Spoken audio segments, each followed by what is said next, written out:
ನಮಸ್ಕಾರ ವೀಕ್ಷಕರೇ, lab doctor ಚಾನಲ್ಗೆ ಸ್ವಾಗತ. If you new to the ಚಾನಲನ್ನು ಪ್ಲೀಸ್ ಲೈಕ್ ಮಾಡಿ, ಶೇರ್ ಮಾಡಿ ಮತ್ತು ಸಬ್ಸ್ಕ್ರೈಬ್ ಮಾಡಿ. ಬಿಕಾಸ್ ಈ ಚಾನಲ್ ಮೂಲಕ ನಾವು ನಿಮಗೆ ಕರೆಕ್ಟ್ ಆದಂಥ ಮೆಡಿಕಲ್ ಇನ್ಫಾರ್ಮೇಷನನ್ನು ಕೊಡ್ತಾ ಇರ್ತೇವೆ. ಇವತ್ತಿನ ವಿಡಿಯೋದಲ್ಲಿ ನಾವು ಈ ಸ್ಪರ್ಮ್ ಮೊಟಿಲಿಟಿಯ ಬಗ್ಗೆ ಸ್ವಲ್ಪ ಮಾಹಿತಿಯನ್ನು ಪಡೆದುಕೊಳ್ಳೋಣ.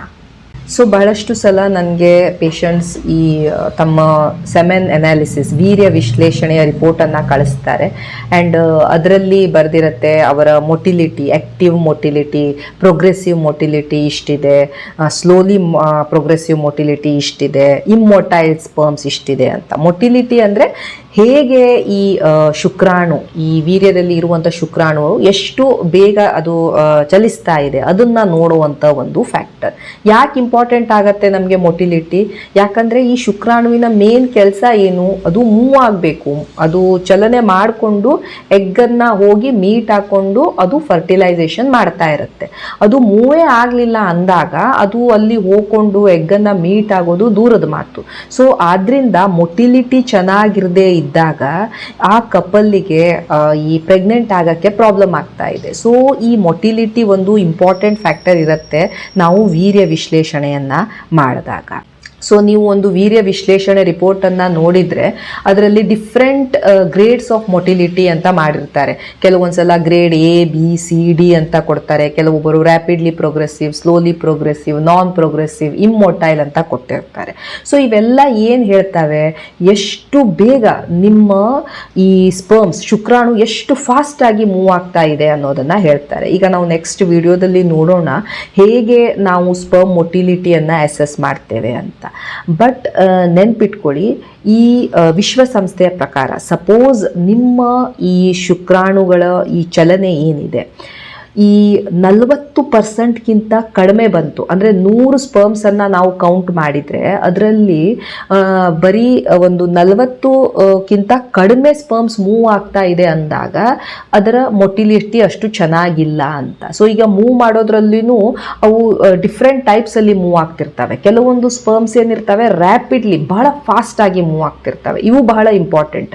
ಅವುಗಳ ಲೋವರ್ ಲಿಮಿಟ್ ಅಟ್ಲೀಸ್ಟ್ 32% ಇರಬೇಕು. ಈ ಥರ ಫಾಸ್ಟ್ ಮೂವ್ ಆಗೋದು ಮಿನಿಮಮ್ 32 ಇರಬೇಕು ಅಂತ WHO ಹೇಳ್ತಾ ಇರುತ್ತೆ. ವಿಶ್ವಸಂಸ್ಥೆಯ ಸೆಮೆನ್ ಅನಾಲಿಸಿಸ್ ಗೈಡ್ಲೈನ್ಸ್ ಹೇಳ್ತಾ ಇರುತ್ತೆ. ಆ್ಯಂಡ್ ಈ ಸ್ಲೋಲಿ ಮೂವ್ ಆಗೋದು ಅಥವಾ ಕೆಲವೊಂದು ಸ್ಪರ್ಮ್ಸ್ ಸ್ವಲ್ಪ ಸ್ಲೋ ಆಗಿ ಮೂವ್ ಆಗ್ತಾ ಇರುತ್ತೆ, ಸ್ವಲ್ಪ ಟೈಮ್ ತಗೊಳ್ತಾ ಇರುತ್ತೆ ಅಂತ ಸ್ಪರ್ಮ್ಸು, ಮತ್ತೆ ಈ ಬಹಳ ಫಾಸ್ಟ್ ಆಗಿ ಮೂವ್ ಆಗುವಂಥ ಸ್ಪರ್ಮ್ಸು, ಇವೆರಡನ್ನೂ ಕೂಡಿಸಿದ್ರೆ ಮಿನಿಮಮ್ ಒಂದು 40% ಸ್ಪರ್ಮ್ಸ್ ಆದ್ರೂ ನಿಮ್ಮ ಈ ವೀರ್ಯದಲ್ಲಿ ಮೂವ್ ಆಗ್ತಾ ಇರಬೇಕು. 60% ಮೂವ್ ಆಗಲಿಲ್ಲ ಅಂದ್ರೂ ಪರವಾಗಿಲ್ಲ, ಬಟ್ ಅಟ್ಲೀಸ್ಟ್ ಒಂದು 32 to 40% of the sperms should be moving. Suppose ಅದು ಮೂವ್ ಆಗಲಿಲ್ಲ ಅಂದಾಗ ನಮಗೆ ಪ್ರಾಬ್ಲಮ್ ಬರ್ತಾ ಇರಬಹುದು ಟು ಕನ್ಸೀವ್. ಈ ವಿಡಿಯೋದಲ್ಲಿ ನೀವು ನೋಡ್ಬೋದು, ಇಲ್ಲಿ ಕೆಲವೊಂದು ಶುಕ್ರಾಣುಗಳಿದಾವೆ, ಹೇಗೆ ಅವು ಎಷ್ಟು ಕ್ವಿಕ್ಲಿ, ಎಷ್ಟು ಫಾಸ್ಟ್ ಆಗಿ ಮೂವ್ ಆಗ್ತಾ ಇದ್ದಾವೆ, ಒಂದು ಏರಿಯಾದಿಂದ ಇನ್ನೊಂದು ಜಾಗಕ್ಕೆ ಎಷ್ಟು ಫಾಸ್ಟ್ ಆಗಿ ಮೂವ್ ಆಗ್ತಾ ಇದ್ದಾವೆ. ಇವು ರ್ಯಾಪಿಡ್ಲಿ ಪ್ರೋಗ್ರೆಸಿವ್ ಸ್ಪರ್ಮ್ಸ್. ಇವುಗಳ ಸಂಖ್ಯೆ ಈ ವೀರ್ಯ ವಿಶ್ಲೇಷಣೆಯಲ್ಲಿ ಅಟ್ಲೀಸ್ಟ್ 32% ಈ ತರ ರ್ಯಾಪಿಡ್ಲಿ ಮೂವ್ ಆಗುವಂತಹ ಶುಕ್ರಾಣುಗಳು ಇರಬೇಕು. ಇಲ್ಲೊಂದು ಸ್ಪರ್ಮ್ ನೀವು ನೋಡಬಹುದು, ಇದು ಮೂವ್ ಆಗ್ತಾ ಇದೆ ಬಟ್ ಸ್ಲೋಲಿ ಮೂವ್ ಆಗ್ತಾ ಇದೆ ಅಂಡ್ ಬಹಳ ಸ್ಲೋಲಿ ಪ್ರೋಗ್ರೆಸಿವ್ ಆಗುವಂತಹ ಸ್ಪರ್ಮ್ಸ್. ಸೊ ಇದು ಇನ್ನೊಂದು ಕೈಂಡ್ ಆಫ್ ಮೊಟಿಲಿಟಿ. ಸೊ ಇಲ್ಲಿ ನೀವು ನೋಡ್ಬೋದು ಕೆಲವೊಂದು ಸ್ಪರ್ಮ್ಸ್ ಹೇಗೆ ಅಲ್ಲಲ್ಲೇ ಅವು ಮೂವ್ ಆಗ್ತಾ ಇರ್ತವೆ, ಅವು ಮುಂದೆನೆ ಹೋಗ್ತಾ ಇಲ್ಲ. ಸೊ ಅದರ ಬಾಲ ಅಷ್ಟೇ ಅಲ್ಗಾಡ್ತಾ ಇದೆ, ತಲೆ ಮುಂದೆ ಹೋಗ್ತಾನೆ ಇಲ್ಲ.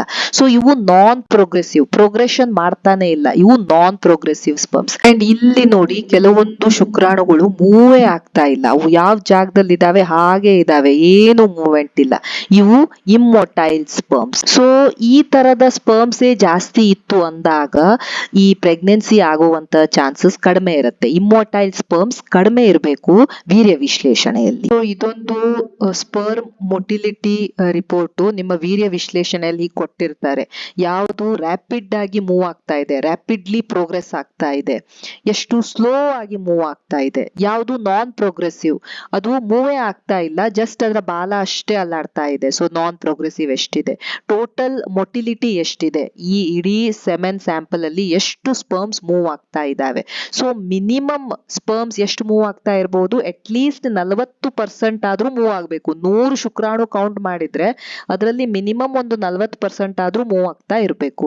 ಆಮೇಲೆ ಎಷ್ಟು ಸ್ಪರ್ಮ್ಸ್ ಇಮ್ಮೊಟೈಲ್ ಇದಾವೆ, ಎಷ್ಟು ಸ್ಪರ್ಮ್ ಮೂವೇ ಆಗ್ತಾ ಇಲ್ಲ ಅಂತ ರಿಪೋರ್ಟ್ ಅಲ್ಲಿ ಕೊಟ್ಟಿರ್ತಾರೆ.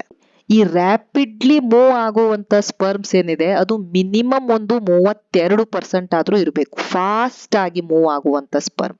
ಈಗ ಫಾಸ್ಟ್ ಆಗಿ ಮೂವ್ ಆಗುವಂತದ್ದು ಮತ್ತೆ ಮುಂದೆ ಹೋಗದೇನೆ ಇರುವಂತ ಸ್ಪರ್ಮ್ಸ್ ಅಲ್ಲೇ ಇದಾವೆ, ಮೂವೇ ಆಗ್ತಾ ಇಲ್ಲ. ಅಟ್ಲೀಸ್ಟ್ ಅವುಗಳ ಕಾಂಬಿನೇಷನ್, ಅವುಗಳ ಪರ್ಸೆಂಟೇಜ್ ಎರಡೂ ಕೂಡಿ ಅಟ್ಲೀಸ್ಟ್ 40% ಇರಬೇಕು. ಒಂದು 100 ಸ್ಪರ್ಮ್ಸ್ ಅನ್ನ ನಾವು ಮೆಜರ್ ಮಾಡಿದ್ರೆ ಮಿನಿಮಮ್ 40% ಸ್ಪರ್ಮ್ಸ್ ಅಟ್ಲೀಸ್ಟ್ ಮೂವ್ ಆಗ್ತಾ ಇರಬೇಕು. ಸೊ ಈಗ ಈ ಚಲನೆ ಕಡಿಮೆ ಇದೆ ಅಂದಾಗ ಇದನ್ನ ನಾವು ಎಸ್ತಿನೋಸ್ಪರ್ಮಿಯಾ ಅಥವಾ ಎಸ್ತಿನೋಝೂಸ್ಪರ್ಮಿಯಾ ಅಂತ ಹೇಳ್ತಾ ಇರ್ತೇವೆ ಮೆಡಿಕಲ್ ಟರ್ಮ್ಸ್ ಅಲ್ಲಿ. ಈಗ ಇದಕ್ಕೆ ಏನ್ ಕಾರಣಗಳಿರ್ಬೋದು? ಒಂದು, ಜೆನೆಟಿಕಲಿ ಅವು ಈ ಆನುವಂಶಿಕ ಕಾರಣದಿಂದ ಈ ಸ್ಪರ್ಮ್ಸಿನ ಮೂವ್ಮೆಂಟೇ ಕಡಿಮೆ ಆಗ್ತಾ ಇರ್ಬೋದು. ಎರಡನೇದು, ಈ ಟೆಸ್ಟಿಸ್ ಬೀಜದಲ್ಲಿ ಕೆಲವೊಂದು ಪ್ರಾಬ್ಲಮ್ ಇರ್ಬೋದು. ಆ ಬೀಜದಲ್ಲಿ ಟೆಸ್ಟೋಸ್ಟಿರಾನ್ ಕಡಿಮೆ ಇರ್ಬೋದು, ಹಾರ್ಮೋನ್ಸೇ ಕಡಿಮೆ ಆಗಿರ್ಬೋದು, ಯಾವುದರಿಂದ ಈ ಸ್ಪರ್ಮ್ ಪ್ರೊಡಕ್ಷನ್ನೇ ಸರಿ ಆಗ್ತಾ ಇಲ್ಲ, ಮೊಟಿಲಿಟಿನೇ ಸರಿ ಆಗ್ತಾ ಇಲ್ಲ. ಸಪೋಸ್ ನಿಮ್ಮ ಈ ಬೀಜ ಏನಾದರೂ ಅನ್ಡಿಸೆಂಡೆಡ್, ಮೊದಲು ಹೊಟ್ಟೆಯಲ್ಲಿತ್ತು, ನಂತರ ಶಸ್ತ್ರಚಿಕಿತ್ಸೆ ಮಾಡಿ ಅದನ್ನ ಕೆಳಗೆ ತಂದರು ಅನ್ಡಿಸೆಂಡೆಡ್ ಟೆಸ್ಟಿಸ್ ಅಲ್ಲಿ, ಅಥವಾ ಈ ಟೆಸ್ಟಿಸ್ಗೆ ಏನಾದರೂ ಇಂಜುರಿ ಆಯಿತು, ಗಾಯ ಆಯಿತು, ಕೆಲವೊಂದು ವೈರಲ್ ಇನ್ಫೆಕ್ಷನ್ಸ್ ಆಗುತ್ತೆ, ಮಂಪ್ಸ್ ಎಕ್ಸೆಟ್ರಾ, ಅದಾದ್ಮೇಲೆ ಏನಾಗುತ್ತೆ, ಕೌಂಟು ಸಹ ಕಡಿಮೆ ಆಗಿಬಿಡುತ್ತೆ ಆ್ಯಂಡ್ ಇದರ ಮೊಟಿಲಿಟಿ, ಚಲನೆ ಸಹ ಕಡಿಮೆ ಆಗಿಬಿಡುತ್ತೆ. ಇದರಿಂದ ಕೆಲವೊಮ್ಮೆ ಮೊಟಿಲಿಟಿ ಎಫೆಕ್ಟ್ ಆಗ್ತಾ ಇರ್ಬೋದು. ಕೆಲವೊಂದು ಔಷಧಿಗಳು, ಕೆಲವೊಂದ್ಸಲ ಈ ಜಿಮ್ಮಲ್ಲಿ ಟೆಸ್ಟೋಸ್ಟಿರಾನ್ ಎಕ್ಸೆಟ್ರಾ ಅಥವಾ ಎನಬಾಲಿಕ್ ಸ್ಟಿರಾಯ್ಡ್ಸ್ ಎಕ್ಸೆಟ್ರಾ ತೆಗೆದುಕೊಳ್ತಾ ಇರ್ತಾರೆ. ಇದರಿಂದ ಈ ಶುಕ್ರಾಣುವಿನ ಕ್ವಾಂಟಿಟಿ ಮೇಲೆ ಎಫೆಕ್ಟ್ ಆಗ್ತಾ ಇರುತ್ತೆ. ಬೀಜದ ಮೇಲೆ ಏನಾದರೂ ಶಸ್ತ್ರಚಿಕಿತ್ಸೆ ಮಾಡಿದ್ರು ಅಥವಾ ಬೀಜದ ಸುತ್ತಲೂ ಇರುವಂತಹ ಈ ರಕ್ತನಾಳಗಳೇನಿದೆ ಅದು ಊದ್ಕೊಂಡ್ಬಿಟ್ಟಿದೆ, ವೆರಿಕೋಸಿಲ್, ಆವಾಗ ಏನಾಗುತ್ತೆ, ಅಲ್ಲಿಯ ಈ ಟೆಸ್ಟಿಸಿನ ಟೆಂಪ್ರೇಚರ್ ವೇರಿ ಆಗ್ತಾ ಇರುತ್ತೆ. ಅಲ್ಲಿನ ತಾಪಮಾನ ವೇರಿ ಆದಾಗ ಈ ಸ್ಪರ್ಮ್ ಪ್ರೊಡ್ಯೂಸ್ ಆಗಲಿಕ್ಕೆ ಪ್ರಾಬ್ಲಮ್ ಆಗ್ತಾ ಇರ್ಬೋದು, ಅದರ ಚಲನೆ ಸಹ ಅದು ಎಫೆಕ್ಟ್ ಮಾಡ್ತಾ ಇರಬಹುದು. ನಿಮ್ಗೆ ಯಾವ್ದಾದ್ರೂ ಲೈಂಗಿಕವಾಗಿ ಹರಡುವಂತಹ ರೋಗಗಳಿದಾವೆ, ಅದನ್ನ ನೀವು ಟ್ರೀಟ್ಮೆಂಟ್ ಮಾಡ್ಕೊಂಡಿಲ್ಲ, STDs, ಇದರಿಂದ ಈ ಸ್ಪರ್ಮಿನ ಮೊಟಿಲಿಟಿ, ಮೂವ್ಮೆಂಟ್ ಎಫೆಕ್ಟ್ ಆಗ್ತಾ ಇರಬಹುದು. ಬಹಳ ಸ್ಮೋಕಿಂಗ್ ಮಾಡ್ತಾ ಇದ್ದೀರಾ, ಬಹಳ ಮದ್ಯಪಾನ ಮಾಡ್ತಾ ಇದ್ದೀರಾ, ಡ್ರಗ್ ತಗೊಳ್ತಾ ಇದ್ದೀರಾ, ಇವುಗಳಿಂದ ಎಲ್ಲ ಏನಾಗತ್ತೆ, ಈ ಶುಕ್ರಾಣುವಿನ ಚಲನೆಯ ಮೇಲೆ, ಮೊಟಿಲಿಟಿಯ ಮೇಲೆ ಎಫೆಕ್ಟ್ ಆಗ್ತಾ ಇರುತ್ತೆ. Base element deficiency, zinc deficiency, vitamin B12 deficiency, ಇವುಗಳಿಂದ ಸಹ ಈ ಸ್ಪರ್ಮಿನ ಕ್ವಾಲಿಟಿ ಮೇಲೆ ಎಫೆಕ್ಟ್ ಆಗ್ಬೋದು. ಸೊ ಹೇಗೆ ಹಾಗಾದರೆ ನಾವು ಇದನ್ನು ಇಂಪ್ರೂವ್ ಮಾಡೋದು?